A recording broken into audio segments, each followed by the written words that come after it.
Welcome to a special crime, punishment, and prevention edition of Today in Brevard. I'm Matt Reed, and here comes some news you can use from two law enforcement experts I've been looking forward to having on the program since we started. Joining me are Specialist Mike Cadore of the Rockledge Police Department.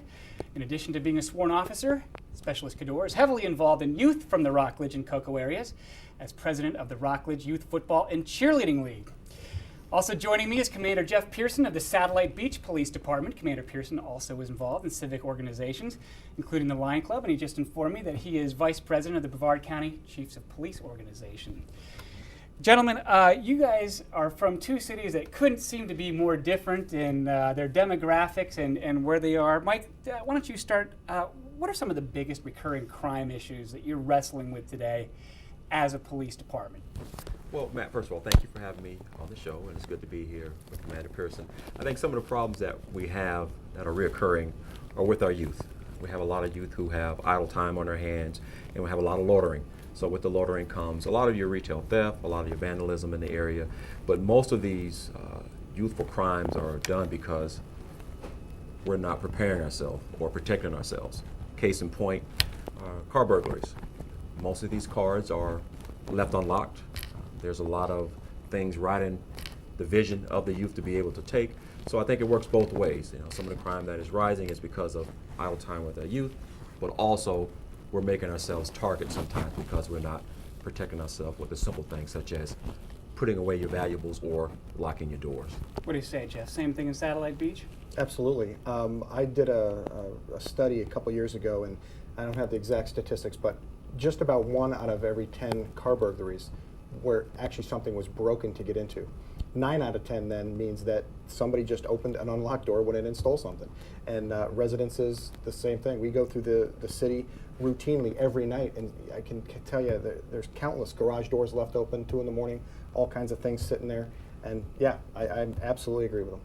How have the tools for fighting crime changed? I mean, on a departmental level, I got to imagine that you mentioned statistics, computers. Are strategies different now than they used to be? I don't know that they're different. I think what I've noticed that we've done that has made a significant impact is different from when I first started 20 whatever years ago is education. I think we've now figured out that you need to get to the youth and get to the kids and get to them early and start preparing them for how to take care of themselves and what to do and what to look for and what not to do. And education is just a huge, huge benefit in the community and for crime prevention. And I don't think 20 years ago we thought it was as good. We did a little bit, but not as much. Now we do a lot, and I think it's making a difference. One of the things that I've seen made headlines is the use of the taser gun. You guys have more hardware on you right here in the studio than I've had any guest bring in terms of props or information. Talk to me about the taser. How has that changed the police officer's job and safety and what you're able to accomplish on the job? Well, one of the things I like to add about the taser is it gives us different levels of how we can approach someone. Because if you go from the pepper spray or an asp to a gun, you're going from injuring someone to a lethal force of taking someone's life. With the taser, you're able to have another form of apprehension or detaining someone who can just actually either clear a room or get everything back into order. So the tasers have been a great tool to utilize in law enforcement, and I carry my taser here, and I think it's very, very important to understand that they bring a lot of punch. Tasers in Satellite Beach, come on, you don't have to use those on all those law-abiding seniors and beachgoers, do you? No, obviously our use is significantly lower than probably what would be someplace in Cocoa or Rockledge. But I'll tell you, we have used them, and I personally think it's one of the greatest tools. If used properly, it's one of the greatest tools that law enforcement has seen in recent memory. It's just, like Mike said, it's another level that's non-lethal that can help you stop bad situation from having to get to something deadly. Well, I'm glad to hear that those have to stay on their utility belts because some of our production staff has suggested a demonstration of the taser gun here in the studio, and I don't know if I'm up for that today. Gentlemen, we all kind of came of age, I think, at a time when crack was really exploding on to the scene, and drug and gang crime seemed to grow out of that as well. Mike, we'll start with you. How has the drug seen changed or drug crime changed since then? What are we contending with now more than anything else? I would like to input designer drugs. I think right now, though you have your crack cocaine and things of that nature, you have a lot of your meth labs, but dealing with our youth or designer drugs, what we have out now, pills. A lot of these things are easily implemented into the schools, they're easy to traffic, and I think that's what we're facing right now with a lot of our designer pills and designer drugs that are actually doing a lot of problems in our cities right now. Jeff, same? Yeah, I mean, there's no doubt that crack cocaine changed the face of law enforcement in the early 80s. There's no question about that. And I think we're starting to see that same type of thing happen, but with the designer drugs, the Oxycontins, the oxycodones, things like that. And the different uses they have, the fact that they're easier to smuggle and carry, and detection is more difficult than drugs, or dogs have a difficult time detecting them or can't. And so it's a big problem, and it's the 2000 version of crack cocaine almost. I don't know if you all can answer this question because you represent departments and the like. One thing I wonder about is our penalties for drug crimes. Do you think that they are just right, too heavy, not heavy enough in some situations, or are there any changes that we need to think about as a community? Well, whether it's not the charge or the crime isn't, or the penalty isn't stiff enough or too light, we have to educate. I think one of the biggest things that we have to do on both ends is be educated, not on our role as a police officer. We need to educate our youth and our seniors and our parents in regards to the effects of these drugs, the charges that will come if you're carrying these drugs. So a lot of these youth may think, I'm not selling or I'm not even doing these drugs, but if you're with someone or in possession with that, or you're in that vehicle, you're going to be penalized as well. So I think education is a key.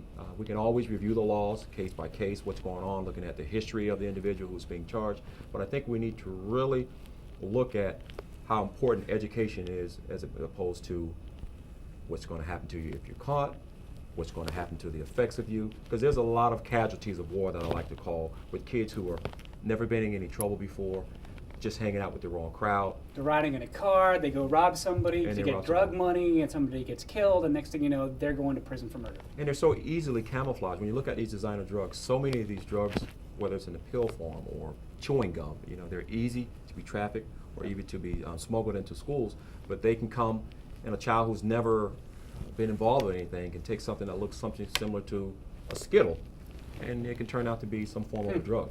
And that's why we need to really educate what it looks like, what are the consequences of taking these types of drugs, and the effects as well. Jeff, one of the things that I kind of notice on the beach side is that people assume that it's a safe place, so they give kids a really long leash. Is that a good or a bad thing, or am I noticing something that isn't true? No, Matt, that's a good point. As a matter of fact, had you not brought it up, I would have tried to find a way to get it in there, because that is one of our challenges here in Satellite Beach, is to try to get people to understand that it is a beautiful city and it is a very safe city, but it's not crime-free like some people would believe. And you see women out walking around late at night.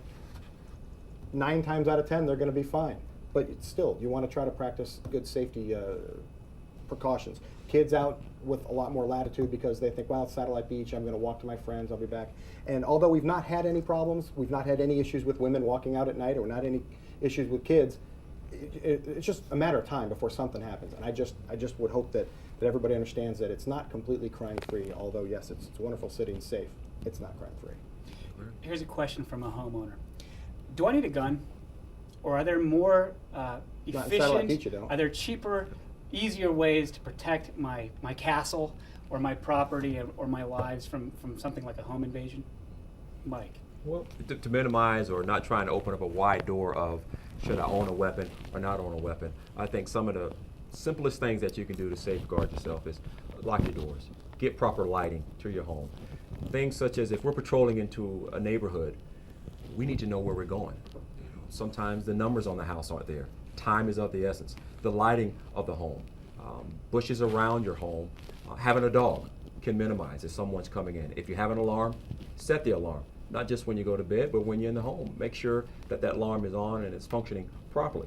Now, owning a weapon, even though that's another form of keeping yourself safe and protected, it also opens up other doors for mishap to occur as well. So educating yourself if you have a weapon, but more importantly, don't think so deeply that I need to have a weapon and then overlook simple things such as locking your doors, proper lighting, setting your alarm, and making sure that the exits and entrances into your home are properly secured. But Jeff, isn't Satellite Beach a place where everybody can safely go to bed and leave their doors unlocked and not worry about a thing? Wow, Matt, you sound like a citizen of Satellite Beach. I've run into people routinely that say, I've lived in Satellite Beach for 30 years, I never locked my door. I had one lady tell me she didn't have a front door key. She didn't even own a key to the door. Did she have a front door? She has a front door. Okay, well, that's a good start. I think. But she says, I don't even own a key to my front door. And that's the kind of stuff we're trying to change. You might be able to go 40 years in Satellite Beach and not lock your door and not have a problem. Might. But do you want to take that chance? I don't. I know how safe that city is because I'm out there all day, every day, and at night, and I know how safe it is. And I lock my doors and I lock my car, not because I think Satellite Beach is a terrible place, but it's just a matter of time, and I don't want to be the one that has that problem. And I just wanted to add one more thing to what he said. Everything he said, I echo completely, but being aware of your surroundings. Those are the two biggest things. If somebody says to me, Commander Pearson, what is the things I can do to make myself safe? I tell them two things. Pay attention, look, be aware, and lock and take care of your stuff using common sense. And that'll do it. Help me understand, one of the things that in my line of business doing investigative reporting, one of the things I hear a lot is from people who can't figure out whether the problem they've encountered is a civil issue or something they need to report to police. In particular, people who maybe gave a lot of money to a building contractor or somebody, and then maybe a little bit of work got done or no work got done, and their money's gone and their job isn't done. Do they call the police or do they have to go to small claims court? Where do they begin, Jeff? The first thing that everybody should begin with was to call and let us know. Call the police department because we'll tell you whether it's civil or whether we can do something about it. But by being the first place that the first information stop, we then know what's going on in the community. So if I get 5 phone calls from the same person, or I mean from the same about the same person, then I can start looking at that. And I can start looking at this person. So you always want to call the police. We're there, that's what we're there for. I would rather somebody call me and have it be not a police issue than to not call me, wait a week until they find out it's a police issue, and now it's too late. I agree, man. And I'd like to add to that our non-emergency number. Every department has, of course, your 911 or your non-emergency number. And a lot of times citizens are afraid, well, I don't want to bother the police, or they're too busy, or they'll call 911 on something as simple as a non-emergency call. But I think they need to take advantage of contacting the non-emergency number at your local police department just to ask those questions, whether this is civil or this is going to be criminal. Because we can not only refer, but just as Jeff stated, we're in a position now that if we're getting several calls regarding the same thing, then we can start knowing which angle to take into potential crimes in that area. Yeah, I went back earlier and talked about, when we were coming of age and crack was coming, onto the scene and the like. One of the things that seems to have changed a lot is our mindset about kids' safety. I've never seen car drop-off lines at schools so long because everybody's afraid to let their kids walk free through. Are there more weirdos now than there were before? Are there more perverts out there? Or are we just more aware of them given the internet and, America's Most Wanted? I think that there's the same amount. I think two things. I think we're more aware, and I think they've become more brazen, in my opinion. I think that with the advent of the internet and information and access, I think it's drawing out more people because they have access to this information. So I think it's a combination of both. I agree. And to add to that, parenting is a huge key. A lot of parents want to walk their child to school or bring them in and make sure they're secured. But from a parent standpoint, we have to educate our children. Put on that seatbelt, make sure they're in their car seat. If you're walking that child to school, they need to be aware of what's going on in their surroundings. So I think kids are pretty much the same back then as they are now. It's just that we have more access to things and they're happening a lot quicker. The internet, where you can learn just about anything, is making things happen a lot faster. And as parents, we have to slow down. We move quick. Now, we didn't really want to leave that person in the car or leave the home unlocked, but we're rushing to the grocery store or rushing to a ball game or a practice, and we forget. As parents, we need to slow down. And I think it's very, very important that on top of education and being aware, we need to make sure as parents we're teaching our children what we need to keep them safe.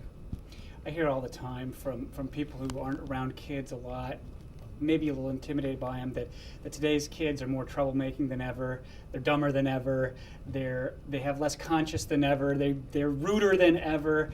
Are today's kids more likely to cause crimes or get into trouble now than in generations past? What's your take, Mike? Well, the foundation of the family structure really has been broken down over the course of the years. We have a lot of single parents, we have grandparents who are raising children, or mom and dad working 1 or 2 jobs. The key is back to parenting. When you say these kids aren't that smart, with good parenting comes discipline. With good parenting comes educating. With good parenting comes making sure you know the whereabouts of your children.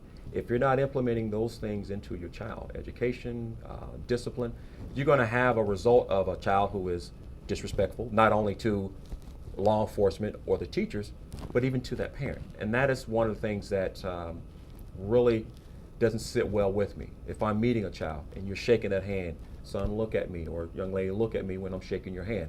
Yes, ma'am, or no, ma'am. We've gotten so far away from that. So when you see a child that's being very disrespectful to authority, whether it's teachers and or law enforcement, sometimes you can look back at home, and it's not that the parents aren't trying to do the best that they can. They're either moving too fast and not slowing down to understand that first and foremost they need to be a parent to their own children. Jeff, your take? I think, yeah, everything he said is right, and I think that what else is not looked at is it's more difficult being a parent now in today's world than I think it was 20 years ago. I really believe that. I mean, when you have the benefit of having one parent work and one parent stay home all day, every day, that parent's home when the kids get home from school, that parent sees what they do and knows where they're all the time. I think that's absolutely fantastic. And in today's world, you've got both parents that have to work to make ends meet, so now somebody else is helping you.